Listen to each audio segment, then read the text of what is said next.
আজকে সর্ষের শাক বানাচ্ছি। তার জন্য প্রথমে আমি সর্ষের শাকগুলোকে ভালো করে পরিষ্কার করে নেব, কারণ ওর মধ্যে ছোটোখাটো পোকামাকড় থাকতে পারে। পরিষ্কার করার পর আমি ওকে ভালো করে জলে এবার ধুয়ে নেব।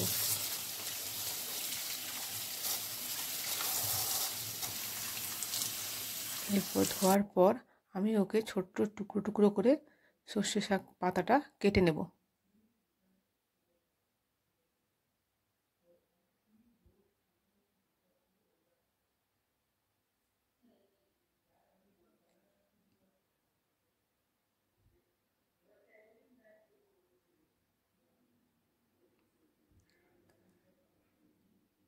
এরপর আমি সর্ষে শাকের জন্য টমেটো, পেঁয়াজ আর রসুন আর কাঁচা লঙ্কা কেটে নেব।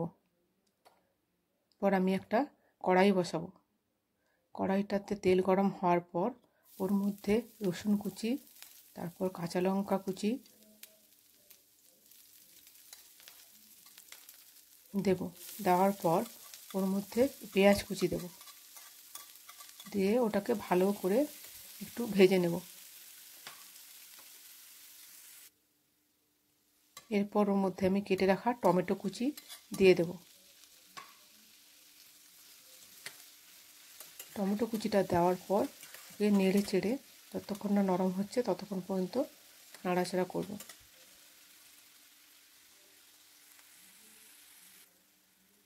এরপর পরিমাণ মতো নুন দিয়ে দেব। ও কেটে রাখা সর্ষে শাকটা কড়াইয়ের মধ্যে দিয়ে ওকে ভালোভাবে নাড়াচাড়া করব।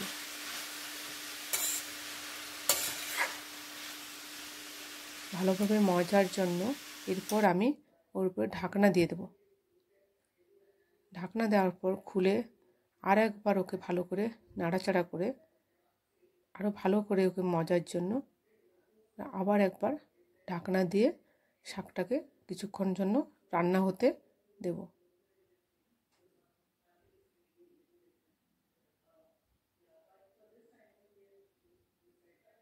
ওটা রান্না হয়ে যাওয়ার পর এর মধ্যে আমি এবার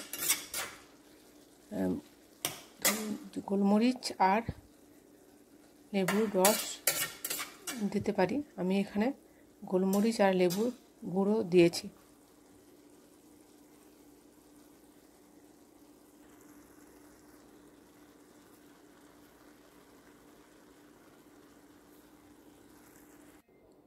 এরপর আবার একটু ঢাকনা দিয়ে একটু রান্না হতে দিলেই মিনিট 5 রান্না হওয়ার পর ঢাকনা খুলে নামিয়ে দিলেই আমাদের আজকের সর্ষের শাক তৈরি হয়ে যাবে।